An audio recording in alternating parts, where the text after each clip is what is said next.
I pushed through the revolving door of Graves Holdings as the sky over Charlotte still clung to its last breath of darkness. The polished glass facade caught the dawn like a mirror, reflecting pale streaks of light, cold and distant. My coffee was still too hot, but I held it anyway, something solid in my hand. The keys in my jacket pocket rattled like a quiet reminder. I belonged here, or so I thought. Every morning the silence of this lobby had felt like a calm before the battle, until today. Today it felt like the world knew something I didn't. I passed by the front desk, nodding at the overnight guard, then entered the elevator alone. 8th floor. My floor. The one I bled for, built for, defended in rooms full of people who never once said thank you. I wasn't here for praise. I was here because I made it mine, and there it was. The boardroom. Through the glass wall, I could see the table already prepped for the morning's executive sink. But what caught me wasn't the water pitchers or neatly placed folders. It was the chair, my chair, sitting at the head of the table, empty. It had always been more than just furniture to me. That chair had become a reflection of who I was. And now, seeing it vacant like that, it was like staring at a version of myself that no longer existed. If that chair wasn't mine anymore, what did that make me? A placeholder? A footnote? I shook the thought off. Not yet. The memory of breakfast yesterday flashed in my mind. Venna Graves sitting across from me in her spotless kitchen, her manicured hands stirring coffee that someone else had brewed. She'd said it like it was scripture. Legacy isn't built on ideas, darling. It's built on control. That was her way of reminding me who owned the table, no matter how many deals I closed. Weeks ago, I pitched a new initiative, bold, scalable. She'd barely blinked, then gave a stiff nod. That nod stayed with me, cold, distant approval with a side of contempt. She didn't have to say it. Her silence screamed, "Don't get comfortable." And then there was Tamsin, my wife, or at least the woman who used to look at me like I mattered. Now she just asked if I'd picked up milk or whether the car needed servicing. She never once said she believed in me, not out loud. Maybe she thought I didn't need to hear it. Maybe I stopped needing it too. The elevator dinged open, and there stood Lorraine Keene, our office manager and unofficial gatekeeper. Her eyes caught mine, tight-lipped, sympathetic. She gave a small nod, the kind that usually meant, "Brace yourself." I stepped past her, heading to the boardroom with the same confidence I wore every day. Only, it wasn't there. At first I thought it was a joke, but there it was, a nameplate on my usual chair. Joel Drake. No, wait, the next one. Clyde Mercer. Either way, it wasn't my name. I stood still. Everything in me went quiet. My hands, my breath, my thoughts, all frozen in the kind of stillness that comes before a storm. Lorraine glanced away. That was all I needed to know. They knew. Everyone knew. Everyone but me. I didn't make a scene. Not here. Not now. I walked to the far side of the room and sat in one of the peripheral chairs, pretending like I had meant to, like this was part of my plan. But inside I was ice. Burned by humiliation. Boiling with a kind of silent rage that's harder to see coming. I stood again, quietly. "I'll be right back," I murmured to no one in particular. No one looked up. Out in the corridor, I pressed my back against the glass wall, staring at the skyline beyond.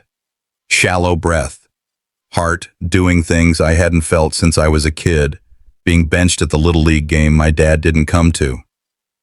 They erased me before I even opened my mouth. That's what I thought. That's what it felt like. I remembered the first time I walked into this company, young, full of belief.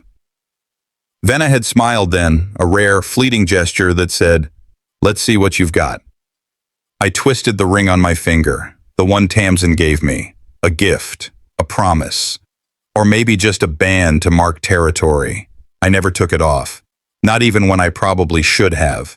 I made a quiet vow right there in that hallway, with my spine cold against the glass and the city waking up behind me. This wouldn't stand. I wasn't done. I turned back toward the meeting room just as the door opened from the inside. Joel Drake stepped out. That smirk on his face, the one that always said, "I know something you don't," landed like a slap. And then it hit me. He'd been in my seat. I stepped back into the boardroom with my shoulders squared and breath held tight. The door clicked shut behind me, a sound louder than it should have been. The long mahogany table stretched before me like a witness stand. Cold, polished, the overhead lights gave it a sterile shine, like something you'd find in a morgue. No one spoke. Joel Drake was still in my chair, legs crossed, fingers laced like a man who'd been promised something. Venna Graves sat at the head, posture perfect, calm as always. Her eyes didn't meet mine. She didn't have to. The performance had already started. I took a slow step forward. Some of the executives shifted in their seats, their rustling papers sounding more nervous than casual. One or two glanced between me and Joel, quick, guilty flickers. They weren't confused. They were waiting to see how I'd react. Venna cleared her throat. "Thank you all for being here so early," she began, voice smooth as glass. "We have some exciting organizational updates today. A realignment of leadership roles to reflect the evolving strategy of Graves Holdings." No one clapped. Yet. She tapped the remote and the screen behind her came to life. My title was up there, Director of Creative Strategy, but beneath it, Joel's name was listed. My work, my campaigns, my projections, even the slide with last quarter's growth metrics, the ones I spent months assembling, was up there under his face. I didn't blink. I didn't move. "Effective immediately," Venna continued. "Joel will take the lead on strategic direction. His vision aligns with the bold future we're building." A few board members offered light applause, the kind you hear at forced company weddings. Not joy, just obedience. Joel didn't look at me, but I could feel his satisfaction radiating across the table like heat from a furnace. He didn't need to gloat. The room was doing it for him. Venna's gaze flicked past me like I was furniture. Like I was part of the architecture. Her smile stayed polite. My pulse was pounding in my ears, but I made sure my expression didn't move. Not a twitch. They wanted a reaction. They weren't getting one. Across the table, a junior associate, Sophie, I think, caught my eye. She mouthed two words. "I'm sorry." Her face said more than her whisper did. There were cracks in their perfect facade. I stood still. I wanted to shout, to rip the slides down, to ask how long they'd been planning this behind my back, but instead, I remembered something Maya Angelou once said. "Still like air, I'll rise." So I smiled. Just barely. Speak now and I'd be labeled the unstable one. The emotional one. I knew how Venna operated. She wanted an outburst. Something she could point to later and say, "See, he's not fit to lead." There was a security guard by the exit. Discreet. Dressed like staff, but clearly not. That told me everything.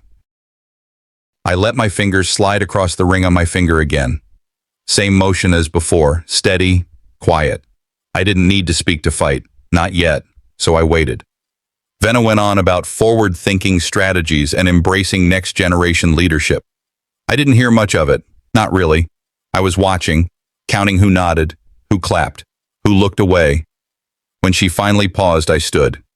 "Thank you," I said, voice even, controlled. That was illuminating. I appreciate the clarity. I scanned the table. Not for approval, just for inventory. Who looked ashamed? Who looked smug? Who might be useful later? Joel grinned like a man who thought he'd already won. Venna's lip twitched. She didn't like that I didn't crack. I walked to the back row and sat down. Opened my notebook, started writing, names, times, details. I'd been too trusting before. That wouldn't happen again. They thought they were removing me from the table, but I wasn't leaving. Not yet. Let them think I was folding. Let them think this was over. I was just getting started. The meeting dragged on with more platitudes, graphs, and staged enthusiasm. But I didn't hear it. I was building a ledger. Not of grudges, of facts, because facts make better weapons. When Venna finally adjourned the meeting with her patented round of applause, the room stood. Joel shook hands, exchanged backpats. The new king. I stayed seated. Then I felt it. The phone buzz in my pocket. One message, from Lorraine Keene. "Meet me in the parking garage. Now." I slipped the phone back in, stood, and walked out without looking back. The applause was still echoing as the elevator doors closed in front of me. I stepped off the elevator into the underground parking garage. The lights flickered overhead, casting long shadows across cracked concrete. It smelled of damp asphalt and stale air. Lorraine Keene waited by her car, her silhouette stiff in the dim glow. I hesitated a moment, my mind racing, then approached. She glanced around before nodding for me to climb inside. The interior was cold and still. Engine was off. The windows were slightly fogged from the humidity. Lorraine's breath came in quick, shallow bursts. "They've been planning this for months," she whispered without preamble. Her voice trembled, barely, but it carried more weight than any public accusation ever could. Lorraine slid a folder across the passenger seat. Inside, printed email chains, project drafts masked under other names, internal memos rewritten. She leaned close. Joel was groomed. "Venna had him cover your work 6 weeks ago." She explained how my proposal, one I had been refining for months, appeared in a board deck under Joel's name, how assistant accounts forwarded my concept memos with edits that made them sound like his. She spoke fast. Her eyes were haunted. I felt betrayal bloom in my chest, cold and precise. I clenched my fists to stay steady. "Why now?" I asked softly. Lorraine's face flickered. "They're ready. If the truth comes now, they've trained their alibi. They'll call you unstable." She revealed she's kept silent because she feared for her career, and because she saw what it did to someone she loved once. She slid me a printed excerpt from a private dinner note where Venna told me to be discreet, to let power believe I didn't want it. Flashback. The dinner, candles low, Venna praising my loyalty and discretion. I believed her praise once. Now I see it as inventory, her tallying me. The realization came harsh. My silence was not respected. As it was consent. I replayed moments in my head, glances from board members, being shut out of meetings, codependent smiles I mistook for encouragement. Each fragment matched the pattern Lorraine described. She dropped another bomb. "You're not the only one." Names followed. Micah, a junior designer, a night custodian who saw shredded drafts. Lorraine offered a list. My heart caught when one of the names was Micah, someone I had mentored. He saw. He stayed silent. "Why help now?" I demanded. She paused. Tears glinted. "Because I've seen this before, and it broke someone dear." I inhaled, steeled. "This time, it won't break me." We exited the car. As I looked across the lot, the engine of Venna's driver's car glowed. The rear window cracked open slightly, face inside obscured. I pulled out my phone and recorded a voice memo. "If anything happens to me, begin with Venna Graves's assistant." I walked through the executive lobby without checking in. The elevator took me to the top floor in silence, save for the faint hum of the building's spine. When the doors slid open, I stepped onto polished marble. The scent of white orchids hit first, Venna's calling card. Her office looked untouched by conflict. Antique chairs, oil portraits, sunlight filtered through linen drapes. But behind the polished calm, I knew the walls had ears. She looked up from her desk, surprised, but only for a split second. "Well," she said, setting her pen down, "you didn't call ahead." "I didn't come for tea." I stepped forward, closed the door behind me. "I came for answers." Venna tilted her head, that practiced CEO smile playing across her lips. "I see Lorraine's been busy." "I know what you did. You orchestrated this, leaked my work, replaced me with a puppet." I kept my voice even, firm. "And I have the paper trail." She stood, slowly. "Darling, it's not betrayal if it was never yours to begin with." Her tone was velvet. I didn't flinch. "You think you boxed me in," I said, "but I outgrew that box a long time ago." She walked to the sideboard, poured herself water with unbothered grace.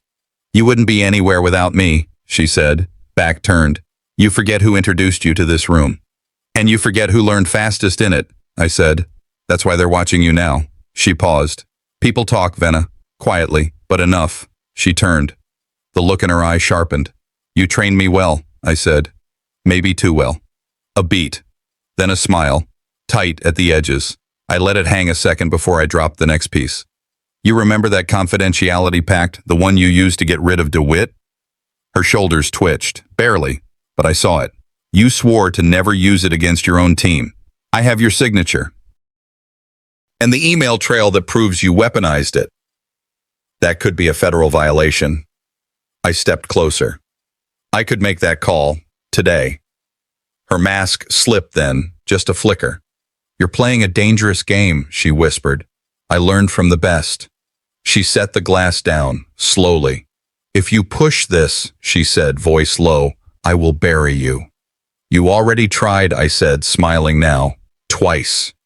She raised an eyebrow. You think Joel's just sitting still? No, I said, turning to the door. But if you fire me again in public, Venna, I promise you, it'll be your last headline. I left without waiting for her response. My heart thudded hard but steady. Risk hummed in my ears, but so did something else. Resolve. In the hallway, her assistant brushed past me. No words, just a sealed manila envelope pressed into my chest before vanishing behind the frosted glass door. My name was on it. I didn't open it until I was in my car, parked half a block away.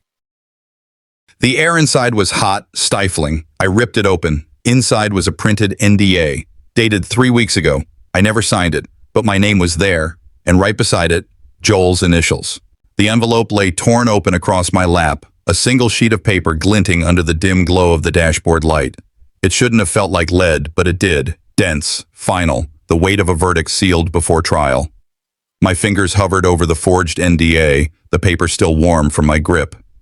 The date printed at the top mocked me, the week I'd been 3 states away for a pitch. Joel's initials looped beside my name like a hook sunk deep, pulling me under. The realization burned through me slowly, not a shock, but a steady choke. They're not just rewriting my story, they're weaponizing it. The city outside my windshield blurred into streaks of orange and steel, and for a long moment, I didn't move. By the time I reached the apartment, night had already folded in.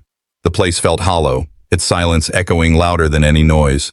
Tamsin's coat wasn't on the hook. Her shoes weren't by the door. No text, no note, just absence, laid out like a map of neglect. I dropped the NDA on the kitchen table and slid down against the cabinet, barefoot on cold tile. The paper stared back, its black ink a smear of accusation. I read it again and again, hoping it would dissolve into something harmless. Silence doesn't protect you, I said under my breath. It only delays the blow. All those nights staying late, swallowing every slight, thinking it meant safety. It hadn't saved me. It had built the scaffold. I reached for my phone and dialed the one number that had once felt like an anchor. My old mentor, the one who'd warned me years ago about Venna's appetite for control. 3 rings, then a click. A voice I didn't know. She's been advised to distance herself from you. Polite. Final. The line went dead before I could answer. Betrayal layered itself on top of abandonment, heavy and deliberate. I stared at the contact name, thumb hovering, then pressed delete. Watching it vanish was like scraping my own name off a door. People don't just betray you, they step back quietly as if from a fire they helped light. I rose, poured a glass of water I never drank. My reflection in the kitchen window looked like someone halfway erased. Memory flickered. Late nights at the office, building campaigns that made Graves Holdings millions. Believing effort spoke louder than politics. The problem wasn't only them, it was me. Believing I didn't have to play their game. Grief isn't always loud. Sometimes it's surgical, cutting illusions away piece by piece. This isn't surrender, I whispered. This is shedding skin. Midnight slid toward 2 a.m. without me noticing. The NDA still lay on the table, the ink seeming darker in the low light. Then the doorbell rang. One sharp chime, clean as a blade. No one came here at this hour. I stood, pulse hammering, crossed to the door and opened it. Micah stood there, my former protege. His eyes were haunted, his jaw tight, a flash drive clutched in a trembling hand. Please, he said, you need to see this. I stepped aside and let Micah in. He didn't speak right away, just stood there, clutching the flash drive like it might burn through his hand. His eyes darted around the room, shoulders hunched like someone expecting to be followed. I poured him a glass of water and nodded toward the couch. He sat but didn't drink, just stared at the floor. You were right, he said, voice low. You weren't paranoid. I didn't answer. I just turned on the laptop and waited. He handed over the drive without another word. I plugged it in and opened the first file. Surveillance footage, quiet office audio, Joel's voice, then Venna's. They were talking about me. Casually. coldly, like I was a piece they needed to move off the board. One clip showed Venna leaning across Joel's desk, explaining how to isolate me, make me question allies, cut me off slowly. I paused it on her smirk, sharp, smug, rehearsed. That was the face she wore when I told her I admired her once. "Why'd you save this?" I asked. Micah looked up. "Because I saw it coming. Not all of it, but enough. I made a backup the day she forced Quinn out. I thought maybe one day someone would need it." "Why now?" He hesitated, then said, "Because I'm tired of watching them win." I sat still for a while, staring at the screen, Venna's face frozen in that knowing expression. My stomach churned, but not from anger anymore. Something else had taken root, resolve. "There are lines," I said aloud. "Some we cross, others we burn behind us." Micah nodded slowly. "This isn't just about me anymore." Images of Nora crying in the stairwell came back. Quinn packing up her desk with no warning. I'd watched it happen. I'd stayed silent, thought I was playing smart. Turns out I was just next. "If I walk away now," I muttered, "I'm part of it. I'm done being quiet." Micah looked like he wanted to say more, but I was already pulling up an old contact. A journalist. Someone who'd lost her career for telling the truth once, back when no one wanted to hear it. I didn't send her everything, just enough. One clip, one email chain, enough to get her attention to light the fuse. I wrote, "More if she retaliates. You'll know when." Then I closed the laptop and made a list. Names I trusted. People who would release the full story if I disappeared. I sent them copies, told them nothing more than, "Hold this, just in case." This wasn't revenge. This was strategy. The next few days passed like the pause between lightning and thunder. Venna didn't move. No calls, no lawyers, no denials, nothing. And that silence made it worse. At work, people avoided eye contact. Others looked curious. One woman I barely knew brought me coffee and didn't say why. Then Joel stopped by my office, like it was casual, like we were friends. "Rough week, huh?" He smiled, leaning on the doorframe. "Not over yet," I said flatly. He stepped inside, closed the door halfway. "I've been thinking, maybe we all got a little heated. We can smooth this over." I looked up at him steady. "You can't smooth over sand when there's a fire underneath it." He didn't answer that, just blinked and walked away. That night, after I brushed my teeth and locked the windows, my phone buzzed. No name, just a number I didn't recognize. "You think you've won. Watch the news tomorrow." I didn't delete it. I took a screenshot, sent it to 2 people on the list, just in case. At 8:12 the next morning, I sat with coffee in hand and the TV muted in the background. Venna's face lit up the screen, a press conference, so she blinked first. The morning didn't start with a whisper. It hit like a slap. I walked into the lobby just past 8. Cold coffee in hand, head still replaying last night's text message. But the moment I looked up, the world stopped moving. Pages, dozens of them, were taped to the walls, glass panels, even the elevator doors. I stepped closer, scanned one, my memo. Only, it wasn't how I wrote it. Venna's corrections bled across the margins in red ink, like a schoolteacher humiliating a student, her initials everywhere. My name twisted in context, stripped of intent. Security was scrambling to peel them down, but it was too late. People had already seen. Phones snapped photos, heads turned, conversations dropped to murmurs. I stood there, the sting behind my eyes sharp as vinegar. I didn't flinch, didn't blink. Inside, though, something broke open. They've taken my truth, I thought, and used it like a rope to hang me. I didn't walk to my office. I went straight to Joel. Found him in the open workspace, chatting too casually with an intern like nothing had happened. I jerked my head. He followed without question. The conference room door shut behind us with a hard click. "Did you do this?" I asked, no raise in my voice. Just steel. "Did you sign my name and leak those?" Joel leaned back, arms crossed. "You're grasping. You know how chaotic things get at the top. You forge my work and stage a public ambush, and now you want to gaslight me?" He shrugged. "Don't push this too far. You try to take me down, I'll remind them of your early days here. Every misstep, every mistake." I stepped closer. "I have Lorraine's deposition, the NDA, Micah's footage. You want to talk receipts?" He blinked. "Once." A crack. Then the mask returned. Every lie you've told, I said, is a wire I'll cut, one by one. He didn't speak. I left him with silence. Not far down the hall, I saw Jules Kramer leaning against the water cooler. The man I trusted for 20 years. We built campaigns, pitched together, stood shoulder to shoulder at client disasters. You knew, I said. You saw what they did to me. Why didn't you say anything? Jules looked like he'd aged 10 years overnight. I was afraid, he mumbled. I've got kids, my mortgage. So did I said quietly. When they burn you next, remember, I warned you. I walked off. Later that afternoon, I slipped into a quiet meeting room. Silas was already inside. Zane came 10 minutes later. Imelda followed, laptop in hand. I spread out copies of the lobby leaks. We're done playing defense. Zane slid a folder forward. Audit documents. They've got skeletons.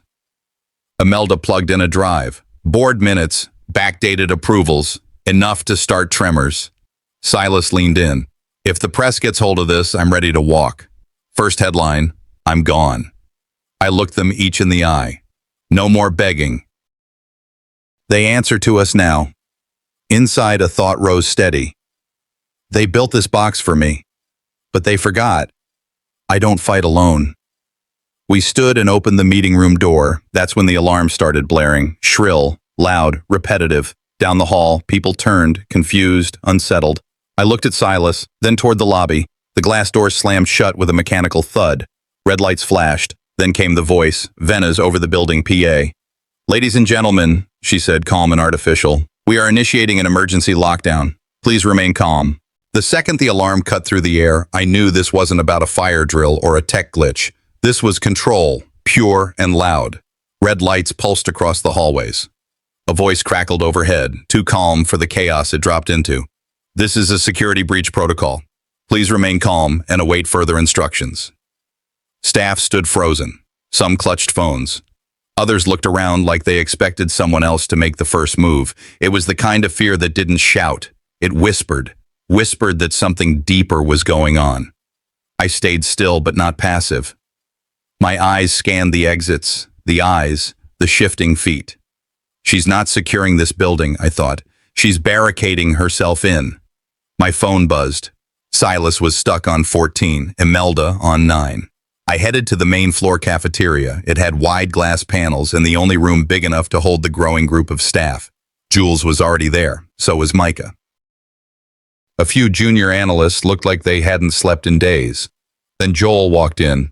Casual. Too casual. Everyone, he said, raising his voice just enough. We've got a system error, nothing major, just a protocol misfire. I stood. Cut it, I said, loud, flat. This isn't a glitch, this is by design. He froze. The room didn't. People turned to me, then back to him. I've seen Vena's playbook before. You think she's going to let truth walk out that door with all of us watching? Whispers broke into debates. One woman whispered, she wouldn't. Another muttered, he has proof.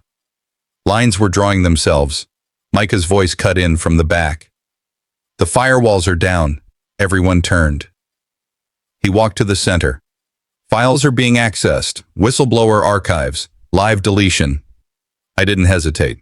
Who has access? He didn't flinch. One name, Jules. All heads snapped toward him. I took a breath and walked up. Tell me it's a mistake. Tell me you didn't hand them the blade. Jules didn't deny it. He sagged. She threatened my pension, said I'd never work again if I didn't cooperate. She made you erase the truth, I said, and you said yes. His face cracked. I'm sorry. I felt not rage, not even shock, just pity. The kind you save for someone who knows they gave up their last thread of decency. But I had no time for sorrow. I turned to the rest of them. Everyone, get your phones out. Some hesitated, most obeyed. I opened my camera and hit go live. My name is Graves, I said. I'm speaking from inside a lockdown in a corporate building that has something to hide. This is not about safety. This is about silencing. I showed the memos, the emails, the flash drive Micah handed me, live screens showing deletion logs. This company doesn't need a new image, it needs accountability. Someone in the back gasped. Then applause, then hearts and thumbs up started flashing across screens. A hashtag popped up on someone's screen. Hashtag Graves Truth. I wasn't trembling. I wasn't hiding. I wasn't asking to be believed. I was asking to be watched. Because when people watch, the liars run out of corners. The moment I ended the stream, the locks clicked open. And then security came in. Not in a rush, not aggressive, just methodical. They didn't speak. One of them nodded toward me. I looked around the room one last time. Someone whispered. Then I called the cops. They walked me down the central aisle. The press followed behind like a wave. Staff filled the seats, phones poised, breaths held. Cameras glinted off glass walls. At the podium, Venna stood unmoving, her posture rigid, her face composed. Behind her, a grid of screens flickered, logos, headlines, charts, all meant to frame her narrative. She spoke softly at first, projecting authority, control. The room held its breath. I entered from the back, steps measured, shoulders squared. I felt the weight of every betrayal, every sleepless night, but also the clarity of purpose. This was it. This was where truth either stood or fell. I thought, this is where truth wins or silence buries me forever. I didn't hesitate. I stepped forward. Move, I said to the board chair. He froze, then stepped aside under pressure from flashing lenses. I slid the flash drive into the console. The screens behind Venna shifted. Emails, forgeries, signatures exposed. Gasp followed gasp. These are internal communications, I said. Every one of these shows how they built a lie. They sabotaged me. She tried to speak. Her mic remained silent. I clicked again. Financial ledgers illuminated the screens. While you accused me, I said, I was quietly directing funds into expansions you later claimed as your victory. Venna's face paled. Joel's eyes flickered panic before tightening in anger. They opened their mouths. I spoke louder. This isn't just their war, it's yours too. You watched, you stayed silent. One by one, I named names, signatures, dates, patterns. I didn't scream. I didn't plead. I made deductions. I showed the strings behind the puppet show. The room broke. Some employees cheered. Others stared at the floor. Reporters leaned forward, mics thrust. Camera phones recorded everything. Tamsin stood in the doorway. She looked at me. No tears, no joy, just recognition. She stayed. Security moved in. Staff stepped between us, raising phones in defiance. This is more than me, I thought. This is the integrity they stole. Imelda emerged holding a document. This is my affidavit, she said. I drafted this years ago. Everything he's saying is true. She handed the folder to the board. Jules stepped out, pale and resolute. I erased those files, he said. I lied. No more. I looked at Tamsin. She stood quietly. No anger, no retreat, just presence. I didn't come back for vengeance, I declared. I came back for truth. Venna trembled at the podium. The board voted, voices shaking, one by one, suspension, investigation pending. They offered me control. I declined. This place needs reform, not reversal. Outside, the sunlight hit my face. Tamsin and I walked out, side by side. Years later, I returned to that tower. The chair at the head of the table sat empty. Dust gathered at its edges. They gave me 5 minutes to vanish, I whispered. But I used them to take back my life. On the top floor, I saw one light flicker in Venna's old office. I didn't look back. Some stories don't end. They evolve.